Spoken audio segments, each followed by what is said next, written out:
자, 여러분들 안녕하세요. 반갑습니다. 찐이야. 네, 테마의 진심인 남자, 여러분들의 진짜 주식 전태진입니다. 반갑습니다. 좋은 아침입니다, 여러분들. 자, 좋아요 한 번씩 눌러주시기 바라겠고요. 네, 마리텔님 안녕하세요. 반갑습니다. 네, 피렌치님, 마리텔님, 상승님, 봄바람님, 디노씨님 안녕하세요. 반갑습니다. 좋은 아침입니다. 윤나만님, 깁스님 반갑습니다. 좋은 아침입니다. 자, 어제 우리 증시에 대한 이야기를 잠깐만 드리고 한번 미증시와 함께 우리 국내 증시 이야기를 들어보도록 하겠습니다. 학시님, 행복댐시님, 라인님 감사합니다. 안녕하세요. 좋은 아침입니다. 네, 럭키맘님, 행복한 나님. 우리 다들 지금 참가하시는 분들 보면 채팅을 해주시는 분들 보면 필명이 다들 너무 좋아요. 유머러스하거나 너무 좋습니다. 네, 삼천리님, 신나는 태진. 항상 저는 신납니다. 네, 이살랑큐님, 네, 좋은 아침입니다.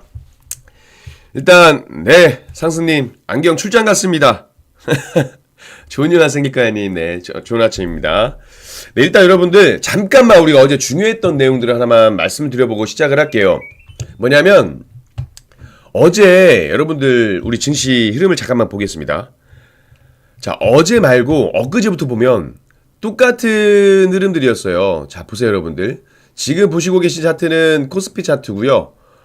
엊그제, 그러니까 월요일은 강하게 상승을 해서 밀리는 모습을 보여줬습니다. 보이시죠? 월요일은. 정강 후약.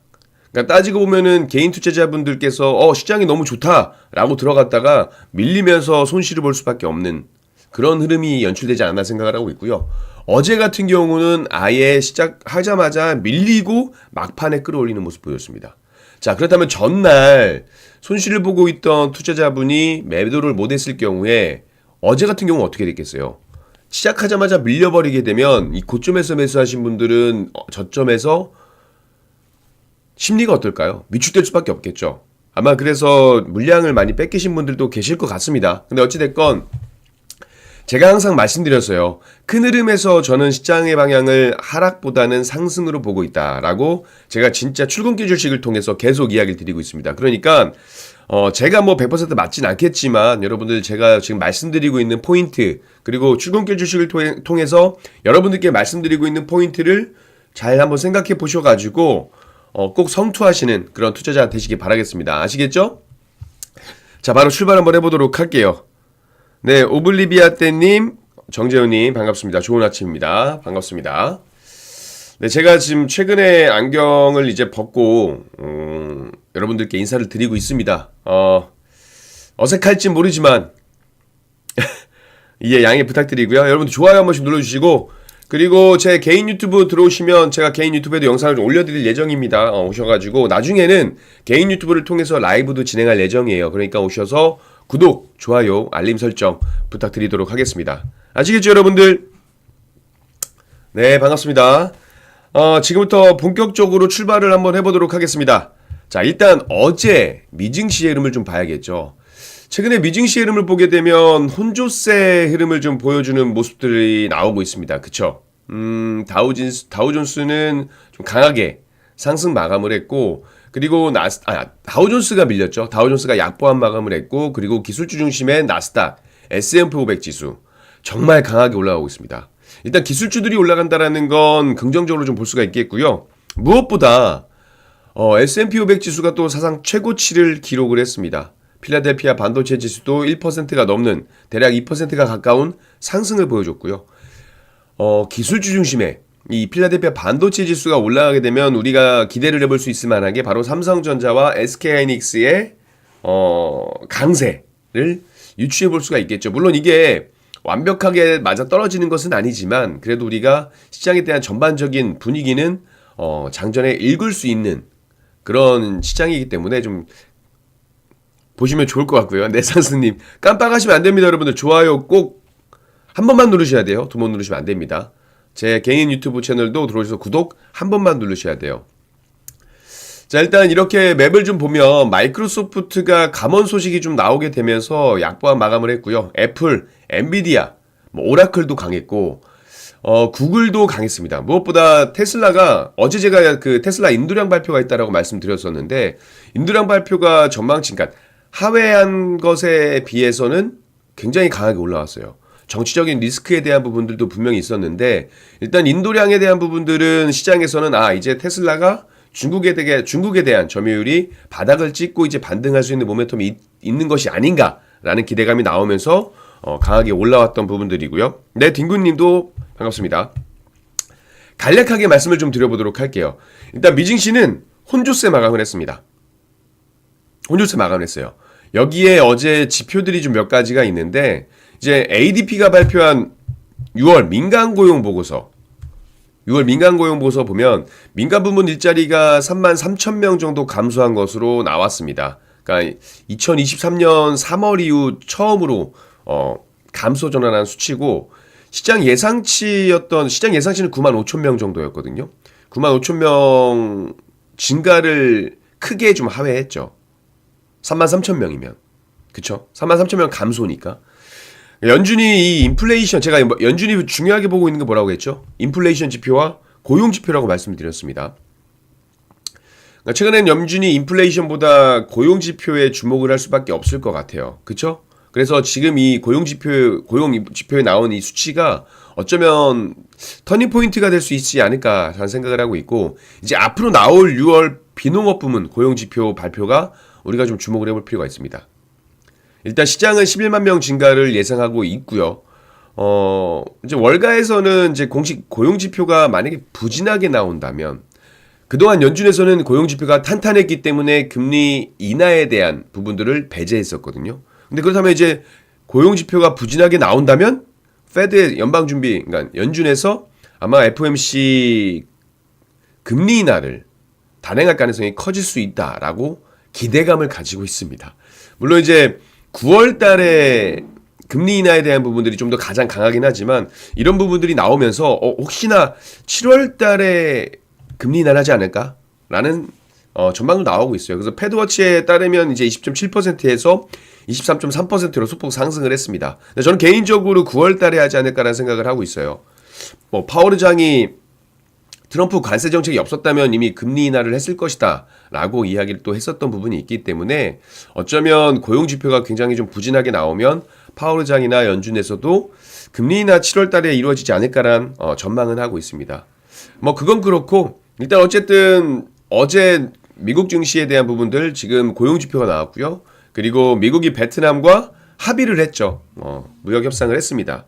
협상안에 대한 내용 자세하게 보면 베트남산 수입품에 20%의 관세를 부과하는 내용이 포함됐고, 만약에 베트남을 경유해서 들어가는 제품들에게는 40%의 관세를 부과하기로 했습니다. 일단 영국에 이어서 아시아 국가로는 이제 베트남과 무역 체결을 했기 때문에 이게 왜 우리가 좀 유의미하게 봐야 되냐면, 아마 아시아 다른 국가들과 특히나 미국이 일본에도 되게 강하게 이야기하고 있는 상황인데, 어쩌면 미국과 영국에 대한 그 가이드라인도 나온 것처럼 베트남과의 이 무역 협상이 어쩌면 다른 아시아 국가들에 있어서 어떤 가이드라인이 돼줄 수 있다라는 부분들이 있어서 저는 굉장히 엄청나게 의미를 두고 싶지는 않지만 어쨌든 아시아 첫 국가가 나왔고, 이제 우리 무역 협상을 앞두고 있는 우리나라 입장에서는 어떤 가이드라인에 대한 부분들은 이제 알 수 있겠다, 이렇게 좀 보시면 좋을 것 같습니다. 그리고 감세한 정책에 대한 부분들은 일단 좀 지켜봐야 돼요. 상원에서 나오긴 했습니다만 하원까지는 반대하는 공화당 의원들도 많기 때문에 이거는 조금 관심 있게 보시고 계속해서 좀 체크해 나가야 될 부분이다, 이렇게 말씀드리면서 미징시에 대한 부분들은 오늘 이렇게 간략하게 브리핑을 마무리해 드리도록 하겠습니다. 자, 그럼 간밤에 어떤 이슈들이 좀 있었나 한번 체크를 좀 한번 해보도록 할게요. 자, 어제 미국이 알루미늄 원산지 표기 미흡하면 200% 관세 부과하겠다, 그러면서 수출기업 초비상, 이런 헤드라인으로 기사가 하나 나왔습니다. 그렇죠. 지금 우리 상승님께서 가전은 베트남과 관련이다 라고 말씀을 좀 하셨는데, 이 환적해서 들어가는 거, 그러니까 경유해서 들어가는 것들은 솔직히 중국에 대한 부품들을, 중국에 대한 견제가 좀 더 강하긴 해요. 지금 근데 중요한 건 지금 가전제품 관련해서는 지금 이게 좀 더 셉니다. 알루미늄, 철강, 이런 것들이 가전제품으로 좀 넘어간다라고 말씀을 드렸잖아요. 이 내용을 좀 보면 트럼프 행정부가 이제 알루미늄과 알루미늄 파생 제품의 재련, 주조국 정보를 제공하지 않으면 200%의 초고율 관세를 부과하는 지침을 시행했습니다. 그러다 보니까 말씀드린 것처럼 뭐 가전 제품을 만드는 뭐 LG라든지 삼성전자 이런 국내 수출 기업에는 어쩌면은 악재가 될 수도 있겠죠. 가전은 물론 이제 알루미늄 사용 비중이 높은 냉난망 공조 그리고 뭐 기계 설비 이런 수출 기업들은 협력사에서 실질적으로 말해서 협력사에서 조달하는 부품의 알루미늄 원산지 등을 파악하는 게 현실적으로 사실상 어렵다라고 해요. 그래서 이렇다 할 대책을 좀 찾지 못하고 있는 상황이고 반도체와 차량용 부품을 제외한 그쵸? 제가 좀 포인트로 좀 써놓긴 했는데 반도체와 차량용 부품을 제외한 다수 수출 기업이 자칫하면 200% 초고율 관세 리스크를 감수해야 되는 상황에 직면을 하게 됩니다. 지금 이 철강과 알루미늄의 그 비중 포함에 대한 관세도 늘어나고 있는 상황인데 지금 이렇게까지 되게 되면 상당히 부담이 될 수밖에 없겠다. 그쵸? 알루미늄과 파생 상품에 대해서 이제 재련이라든지 주조국 정보를 제대로 기입하지 않는다. 라는 건 조금 억지스럽지 않나 생각을 하지만 결국 이것도 저는 제가 봤을 때는 대중 제재에 대한 부분들 특히나 중국에서 베트남을 경유해서 올라가는 제품들이 있기 때문에 여기서 좀 그렇게 이야기를 하는 것 같습니다. 그쵸? 뭐 필요한 경우 사후 정정신고 절차를 받을 수 있다라고는 얘기하는데 200% 관세율을 다시 돌려받을 수 있을지는 좀 불투명한 상황이고 그래서 제가 지금 이것도 제가 매일 말씀드리는 이유가 만약에 지금 이 추후 기사를 봐야 되겠지만 미국에서 정말 이 200% 초고율 관세를 때려버린다라고 한다면 여기에 관련된 기업이나 혹은 종목들 같은 경우는 이제 적극적인 매매는 좀 자제를 하셔야 되지 않을까. 물론 이 관세에 대한 부분들이 주가에 그대로 반영이 돼서 주가가 뭐 급락을 하거나 폭락을 하거나 그러진 않겠지만 그래도 여러분들이 어떤 투자를 하는 기준이나 포인트에 있어서 이 내용들을 좀 관심 가지고 보시면 좋을 것 같고요. 중국뿐만이 아니고 러시아에 대한 제재도 저는 마찬가지라고 봐요. 미국이 2023년부터 러시아산 알루미늄에 관세한 그 적용된 관세율과 동일하거든요. 그러니까 이렇게 보는 거죠. 알루미늄 원산지를 국가 표기를 제대로 하지 않을 경우에 그냥 러시아산으로 간주하겠다라고 생각을 하시는 게 더 편할 것 같습니다. 그쵸? 근데 아무래도 개별 기업이 이 알루미늄이라든지 이런 비중, 원자재 함량 비중에 대한 부분들은 영업 비밀로 볼 수가 있잖아요. 그러니까 정보 공유를 꺼리고 있는 상황에서 과연 정부에서 이제 이 부분을 어떻게 잘 협상을 할까 이런 부분들도 좀 지켜봐야 되지 않을까 이런 생각을 좀 하고 있습니다. 그래서 일단 어제 나온 기사지만 추후 기사를 좀 확인을 해봐야겠지만 여러분들 알루미늄 관련된 이제 기업들을 투자하실 때 이 내용들을 좀 참고하시면 좋을 것 같다 이렇게 말씀드리도록 하겠습니다. 자, 두 번째 상원이죠. 이 반도체법 제가 지난번에 여러분들 미국 상원에서 반도체법 세액공제를 25%에서 30%로 제한을 했다. 그래서 반도체 업체에 대한 투자 세액공제 확대가 되는 부분들이고 기존 25%에서 30%로 이제 상향을 하게 되면 뭐 추가 인센티브에 대한 이야기 그리고 반도체는 확대가 되고 전기차는 이제 순차적으로 폐지가 될 것이다라고 이 내용을 지난번에 한번 말씀을 드렸어요. 그쵸? 지난번에 말씀을 드렸고 이번에 한번 업그레이드된 내용들을 말씀드리도록 하겠습니다. 이것도 어제 기사예요. 자, 헤드라인 보세요. 트럼프 돈 안 줘도 돼. 배짱 튕기더니 삼성, SK 뜻밖의 희소식. 한국경제TV 신문에서 나온 내용이고요.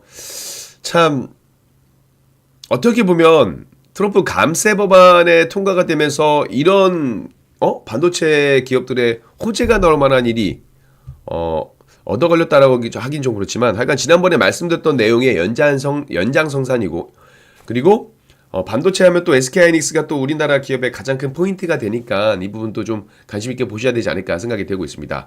자, 포인트는 이거예요. 트럼프 감세법이 상원에서 통과를 했습니다. 통과를 했고 여기에서 반도체 세액 공제율을 이제 25%에서 30%가 아니고 5%가 더 늘어났습니다, 여러분들. 35%로 높이는 방안이 포함이 됐습니다. 자, 일단 박수. 자, 왜 박수를 쳐야 되냐? 어찌됐건 반도체 세액 공제라든지 어쨌든 반도체 기업들에게는 이득인 상황이잖아요. 기존에 생각했던 것보다 좋은 분위기가 연출된다라고 한다면 저는 당연히 좋은 모멘텀이 되지 않을까 이렇게 생각을 하고 있습니다. 우리가 기본적으로 생각했던 건 25에서 30%였잖아요. 그럼에도 불구하고 그것보다 세액이 더 확대된 겁니다. 조 바이든 정책이었던 이게 조 바이든 전 정부 정책임에도 불구하고 상원 의원들도 이 반도체에 대한 내용들은 꼭 필요하다라고 판단을 한 거겠죠. 그러면서 통과를 시켰던 거고, 포함을 시켰던 거고, 이 법안에 따르면요, 일단 반도체 기업들 미국 내 시설 및 장비 투자 금액에 대해서 35% 세액 공제를 받을 수 있다. 그러니까 현재 반도체법이 25% 세액 공제를 규정한 것보다 훨씬 확대되고 있는 부분들이고, 당초 이제 상원 재무위원회가 작성한 초안보다도 세액 공제 비중이 커진 겁니다. 그만큼 해당 기업의 실적에는 상당히 좀 긍정적으로 작용이 되고 영향을 줄 전망이다라고 저는 생각을 하고 있고, 2026년 말 이전에 착공하는 시설의 시설이 대상이고, 반도체법에 대한 보조금 $750 규모 대출 지원도 포함이 되고 있습니다. 그러면 삼성전자, SK하이닉스를 포함해가지고 인텔, TSMC, 마이크론 이런 주요 반도체 그리고 관련 장비 기업들은 이러한 혜택에 근거해서 지금 미국 투자를 결정하고 집행 중이잖아요. 그랬기 때문에 좀 관심을 좀 가지고 보시면 좋겠다. 그리고 반도체에 대한 부분들이 이제 어차피 살아나게 되면 우리 시장 역시 제가 이래서 보는 거예요. 시장에 대한 그 부분들을 하락보다는 상승에 대한 모멘텀을 좀 더 보고 있는 게, 결국 반도체가 살아나게 되면 우리 지수도 삼성전자, SK하이닉스를 비롯해서 좀 반등을 보여줄 수 있는, 그러면 큰 흐름에서는 상승에 대한 흐름을 좀 더 기대해 볼 수 있겠다라고 저는 생각을 하고 있고, 자, 지난번에 어제 제가 이걸 이야기 드렸어요. 삼성전자가 제2의 HBM이라고 할 수 있는 차세대 숏캠 개발을 착수했다. 1세대 숏캠이 상용화 전이지만 주도권을 선점하려는 전략. 왜냐하면 HBM 관련해가지고는 SK하이닉스의 주도권을 뺏긴 상황이니까 그 부분들을 좀 만회하기 위한 과거의 경험으로 인해서 좀 숏캠에 대한 부분들을 빠르게 착수하고 있다 라고 이야기를 좀 드렸습니다. 그러면서 삼성전자가 좀 살아나길 기대하고 있는 그런 모습이었는데, 자, 이번 어제 기사가 또 나왔습니다. HBM4부터 2나노까지 삼성전자가 하반기 반등을 시도하고 있다, 이런 부분들인데, 내용을 좀 보면 메모리와 파운드리, 이 반도체 위탁 생산 양측에서 실질적인 어떤 성과에 좀 집중을 하면서 전환점을 마련하겠다라고 이제 삼성전자에서는 구상을 하고 있는 거죠.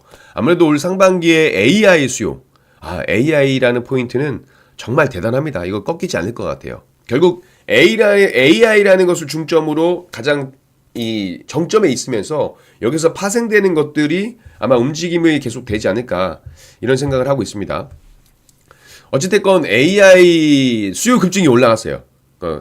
그럼에도 불구하고 삼성전자는 실적 회복이 어려움을 좀 겪고 있었습니다. 그래서 하반기가 정말 중요한 계기가 되지 않을까라는 생각을 하고 있고요. 최근에 6세대 D램 개발에 성공을 해서 지금 양산 승인을 마쳤습니다. 양산 승인을 마쳤다는 이야기는요, 회사 내부 기준을 이미 충족한 것으로 이제 양산 직전 단계를 의미한다라고 보시면 좋을 것 같아요. D램 개발도 이제 완료를 했고, 양산 또 앞두고 있고, 그렇다면 이제 하반기에 엔비디아 HBM4 샘플 제공하고 이제 퀄리티 테스트 진행이 될지가 좀 관심을 가져봐야 될 것 같고요. 결국 엔비디아에서 내년 말에 출시될 이 GPU 베라루빈 있잖아요. 베라루빈에서 HBM4 채택 일정을 좀 연기하고 있는 부분이 있다 보니까 어쩌면 삼성전자한테는 기회가 될 수 있지 않을까, 그렇게 생각을 하고 있습니다. 그동안은 삼성전자가 좋은 기업이긴 하지만 HBM 관련해가지고는 SK하이닉스, 마이크론보다 좀 뒤처지고 있는 부분들이었는데, 지금 이 HBM4 채택 일정이 연기되고 있다는 건 그만큼 삼성전자가 빠르게 치고 나가면 그 안에 들어갈 수 있는 기회가 되지 않을까라는 생각을 하고 있습니다. 일단 이번 주 여러분들 삼성전자 봐야 될 주요 포인트가 뭘까요? 여러분들 이번 주에? 박윤선님 안녕하세요. 반갑습니다. 네. 뭔지 모르겠어요, 여러분들? 삼성전자 이제 4일날 내일이죠. 2분기 삼성전자 잠정 실적 발표를 앞두고 있습니다. 제가 이렇게 써놨는데 써놨습니다. 시장에서는 일단 영업이익이 기존 이제 컨센서스보다는 1조 원 낮을 거다라는 전망이 지배적이다라는 기사 내용을 봤습니다. 다만 공통적으로 이제 2분기를 이제 실적 저점 바닥으로 보고 3분기부터 이제 HBM 출하 확대, 파운드리 적자 축소에 따른 반등 가능성을 기대해 보고 있다라는 전망들이 나오고 있습니다. 뭐 그렇게 됐으면 좋겠습니다. 일단 개인적으로는. 그래서 일단 어쨌든 이게 여러분 아까 그 반도체 상원 그 세액공제에 대한 추가적인 내용들이고 여기서 파생되고 또 한 번 더 볼 수 있는 것 삼성전자를 봐야 되지 않겠느냐 이런 말씀을 좀 드린 거고 제가 뭐라고 말씀드렸죠? 자 25%에서 35%로 확대되는데 인플레이션 감축법에 대한 피해는 나올 것이다 라고 기사가 나왔습니다. 이게 그 감세 법안에 포함된 내용들이에요. 이때 그 이전에서도 말씀을 드렸던 부분들이고 자, 이 내용에 대해서 이어나가도록 할게요. 자, 방금 삼성전자에 대한 이야기가 나왔다라고 한다면 이제 인플레이션 감축법이 후퇴라고 제가 써놨는데 무슨 말이냐면 그냥 그 IRA 관련해가지고 피해를 보는 섹터들이 분명히 있을 거라는 이야기예요. 그래서 신재생 에너지 IRA 관련된 종목들이 피해를 볼 수 있을 만한 조항들이 있으니까 이것도 한번 체크해보고 넘어가자. 이렇게 말씀을 좀 드려보도록 하겠습니다. 네, 어서오세요. 반갑습니다. 일단 보시면, 신재생 에너지 관련 투자하고 전기차 전환을 촉진하는 이 인플레이션 감축법 관련 내용들은 감세 법안에서 상당 부분 조금 후퇴되는, 뒤처지는 그런 내용들이 나왔습니다. 일단 지금 전기차를 새로 사거나 렌트할 때 최대 7,500달러를 지원하고 중고차를 살 때도 4,000달러 혜택을 주는 이 세액공제 제도가 오는 9월 말까지만 유지가 된다고 합니다. 원래는 2032년까지였던 혜택이 올해 9월까지, 오는 9월까지라고 하면 이 혜택이 사라지는 거죠. 그러면 전기차 시장은 이제 아무래도 타격을 좀 피하기가 어렵지 않을까 이런 생각을 하고 있고요. 그러다 보면은 이제 하원에서는 올 연말까지 혜택을 유지하는 내용으로 통과가 됐습니다. 근데 상원에서는 그 기간이 3개월이 더 짧아진 거예요. JP모건 체이스는 이제 그 얘기는 좀 했었던 것 같아요. 전기차 지원 폐지가 이루어지게 되면 테슬라에 약 12억 달러 정도의 규모의 피해를 줄 것이다 라고 전망을 했습니다. 전기차 시장 확대를 바라보고 이제 미국의 대규모 시설 투자를 단행했던 우리나라 기업들이 몇 가지가 있죠. 뭐 현대차도 있을 거고, 그리고 배터리 회사라든지 관련 부품사들도 타격을 조금 입지 않을까 이런 생각을 하고 있습니다. 그렇다면 일단 미국에 투자하고 있는 완성차 업체들이든지 부품사 관련된 종목들, 최근에 현대차나 기아차가 바닥에서 올라와주고 있는 흐름이어서 그나마 좀 긍정적인 기대감을 가져볼 수 있지 않을까 생각을 했는데 이 감세법에 포함된 IRA 관련된 종목들 내용들이 혹시나 또 투심을 위축시키지 않을까 그런 걱정이 좀 되고 있습니다. 자, 시간이 또 많지가 않네요. 그다음 또 신재생 에너지 관련해가지고 풍력 및 태양광 투자 혜택을 받기도 사실상 힘들어졌다라고 이야기가 나오고 있습니다. 상원 재무위원회 초안에서는 2026년 전에 운영을 시작한 경우 혜택을 준다는 내용을 이제 2026년 전에 공사를 시작한 경우로 약간 완화했습니다. 약간 완화했어요. 하지만 중국산 부품을 이용할 경우에는 오히려 세금을 내도록 하는 실제 사업을 하기가 좀 매우 까다로워졌다라는 부분들은 있습니다. AMPC도 말씀드릴 거예요. 네, 두 가지를 다 말씀드려야 되니까. 그리고 이제 그렇게 되면 하나큐셀 등의 사업에는 좀 불리한 요인이 될 수가 있을 거고요. 그리고 AMPC 관련해가지고 첨단 제조 세액 공제잖아요. 이 지원은 그대로 유지가 됐어요. 이 조언은 그대로 유지가 됐습니다. 하원에서는 이제 2032년으로 예정했던 이 세액공제 종료 일정을 1년 앞당기는 내용으로 법안을 통과시켰지만 상원은 이 내용을 삭제를 했습니다. 그래서 원래대로 혜택을 되살렸다. 그래서 시장이 어떤 부분에서 조금 반응할지 이 부분은 좀 지켜봐야 될 것 같고요. 이거 하나 보셔야 돼요, 여러분들. 우리나라 같은 경우는 지금 이재명 정부에서는 신재생 에너지에 대한 부분들을 많이 강조하고 있잖아요. 최근에 또 국내가 정부에서 이번에 9월 오는 9월 해상풍력 보급 촉진 및 산업 육성에 관한 특별법 하위 법령 초안을 마련한다라고 이야기했습니다. 아마 어쩌면 미국과 국내 정치적인 부분과는 좀 다르게 모멘텀을 작용할 수 있으니까요. 이 부분도 좀 관심 있게 보시면 좋지 않을까 생각을 하고 있습니다. 자, 그리고 뭐 엔비디아, 뭐 테슬라, 뭐 서클 이런 거 그냥 쭉쭉 넘어가겠습니다. 그렇게 중요한 건 아니니까. 중요한 우리 포인트, 우리 종목들을 좀 봐야겠죠. 뭐 제가 계속해서 우리나라 증시 상방 요인에 대한 부분들을 계속 말씀드렸고요. 그 중요한 게 뭐예요, 여러분들? 자, 최근에 지주사 관련된 종목들이 강세를 보였었는데 얘네가 왜 좋았어요, 여러분들? 왜 좋았냐면 그 상법 개정안에 대한 부분들이 주요 포인트였잖아요. 근데 결국 일단 상법 개정안이 3월 본회의에서 처리하기로 되어 있습니다. 통과를 했어요.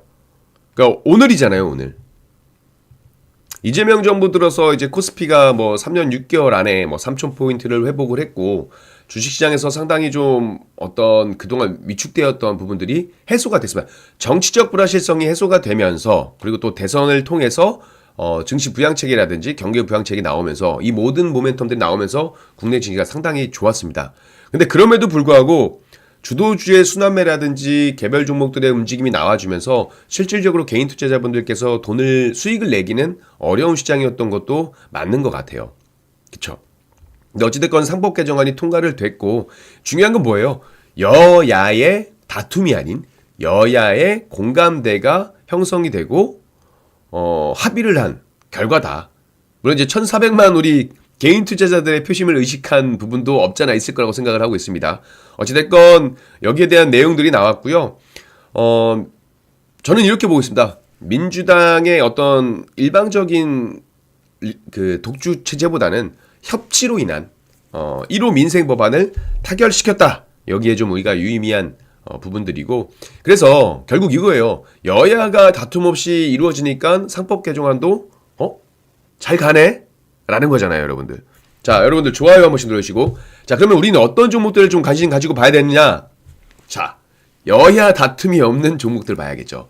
어제 여러분들 저출산 관련된 종목들 굉장히 좋았습니다. 그쵸? 굉장히 좋았고, 그러다 보니까 여야 다툼이 없는 관련된 정책주를 주목해서 보시는 게 좋을 것 같습니다. 그쵸? 여기에는 좀 여러 가지가 있어요. 반대로 뭐 북한에 대한 부분을 나오던 경협주는 여야 다툼이 있을까요, 없을까요? 그건 여야 다툼이 있어요. 그렇지만 이거는 정부 정책에 대한 부분들이고 여야 다툼이 없는 정책주로는 개인적으로는 저출산 관련된 종목들이 좀 강세를 보였다라고 보여주면 될 것 같고요. 자, 방산주도 최근에 조방원전 이 주도주에서 차익 매물이 나오면서 수급이 좀 돌아가는 모습들이 나왔습니다. 근데 방산 같은 경우는 이제 나토 방위비 증액에 대한 수혜를 좀 가져야 되지 않을까. 우리가 중장기적으로 본다라고 한다면. 그리고 이번에 또 폴란드 2차 계약 완료됐다는 소식이 전해졌습니다. 그쵸? 뭐 자세한 내용들은 제가 따로 제 개인 유튜브에 오늘 영상을 올려드리도록 할게요. 방산에 관련해서 어떤 계약들이 이루어졌고 어떤 내용들이 있었고 정책주도 마찬가지고 AI라든지 이런 것도 좀 같이 말씀드리도록 하겠습니다. 지금 시간 관계 시간이 얼마 없으니까 쭉쭉쭉 넘어가면 XAI가 이 대문자 소문자가 바뀌었습니다. 아시겠죠? 자, 일단은 어떤 내용이 있느냐. 일론 머스크 테슬라 CEO가 이끄는 이 AI 스타트업 XAI가 100억 달러죠. 약 13조 원의 자금을 조달에 성공했습니다. 이 자금은 세계 최대 규모의 데이터 센터를 세우고 인공지능 챗봇, 그록을 포함한 첨단 AI 기술 개발에 사용할 계획이라고 했어요. 미국 빅테크 기업들 AI 시장 선점 경쟁이 계속되고 있습니다, 여러분들. 계속되고 있고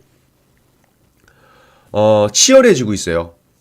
그쵸? 오픈 AI도 3월 소프트뱅크 주도로 400억 달러의 자금을 추가 유치했고 기업 가치를 막 굉장히 끌어올리면서 이런 부분들이 있습니다. 그렇다면 AI 관련된 부분들 계속 보셔야겠죠. 또 그록이 또 공개된다는 내용들이 나오게 되면 또 충분히 계속 봐야 될 거고. 그럼 미국 상원에서 세법 개정안에서 인공지능 AI 규제를 금지한 조항을 삭제를 했습니다. 이것도 굉장히 좋은 모멘텀이 될 수가 있고 그리고 이재명 대통령 정부에서도 이번에 AI 규제 3년 유예한다라는 내용들이 나왔습니다. 그러니까 어떻게 하겠어요? AI는 어쨌든 지금 시장의 주요한 포인트가 될 수 있는 그리고 여전히 시장의 주요 과제이고 이슈가 될 가능성이 높다. 이런 종목들 관심을 가지고 보시고, 하나 더, 한한령 중국 무비자가 이제 한시적으로 오픈을 하기로 했잖아요. 근데 지금 이거 단독 기사라서 어제 나온 거 단독 기사여가지고 이건 좀 체크를 좀 해봐야 되는데 올해 말까지 적용할 예정이었던 이 무비자 정책을 사실상 무기한 연장하는 방안을 검토하고 있다라고 합니다. 그리고 에이펙 뭐 이런 걸 떠나서 또 한중 간의 만남이 지금 성사될지 여부도 좀 봐야 될 것 같아요. 에이펙 말고 대통령실에서 중국에서 이제 9월달에 베이징 천안문 광장에서 열리는 전승절 70주년 기념식에 이재명 대통령의 참석을 타진하고 있다라는 이야기가 나왔고 여기에서 한중 간 관련 사안에 대해서 소통 중에 있다라고 이야기를 했습니다. 단기적으로는 3법 개정안 재료 소멸이 맞죠. 단기적으로 변동성 나올 수 있습니다. 근데 정책적인 드라이빙이 계속 걸린다라고 한다면 무조건 지주사가 올라가는 건 아니지만 이 상법 개정안을 통해서 증시에 대한 그 투심은 좋아질 거라고 보여지고 있어요. 관련된 종목들, 그러니까 이 상법 개정안을 통해서 올라갔던 종목들은 단기 소멸이 나올 가능성이 있어요. 자세한 내용은 제 개인 유튜브를 통해서 영상을 남겨드리도록 하겠습니다. 자, 여러분들 오늘도 성투하시는 하루 되시기 바라겠고요. 지금까지 여러분들의 진짜 주식 전태진이었습니다. 여기서 인사드리도록 할게요, 여러분들. 성투하세요!